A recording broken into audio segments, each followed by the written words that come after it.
This morning's text is found in Jeremiah chapter 2 and verse 2. I remember thee.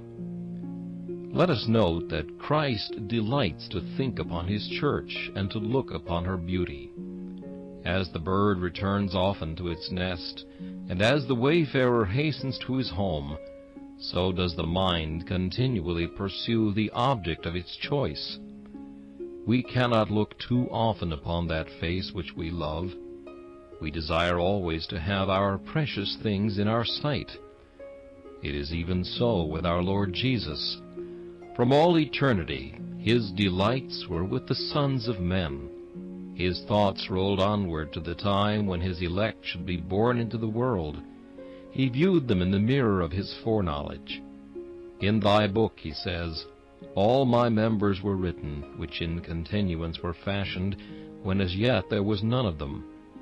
When the world was set upon its pillars, he was there, and he set the bounds of the people according to the number of the children of Israel.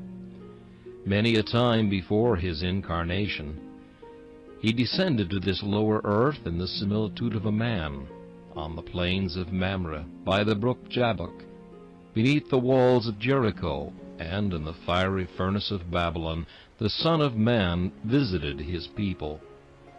Because his soul delighted in them, he could not rest away from them, for his heart longed after them. Never were they absent from his heart, for he had written their names upon his hands, and graven them upon his side. As the breastplate containing the names of the tribes of Israel was the most brilliant ornament worn by the high priest, so the names of Christ's elect were his most precious jewels, and glittered on his heart. We may often forget to meditate on the perfections of our Lord, but he never ceases to remember us.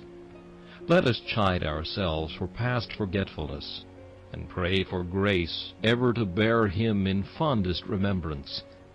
Lord, paint upon the eyeballs of my soul the image of thy Son.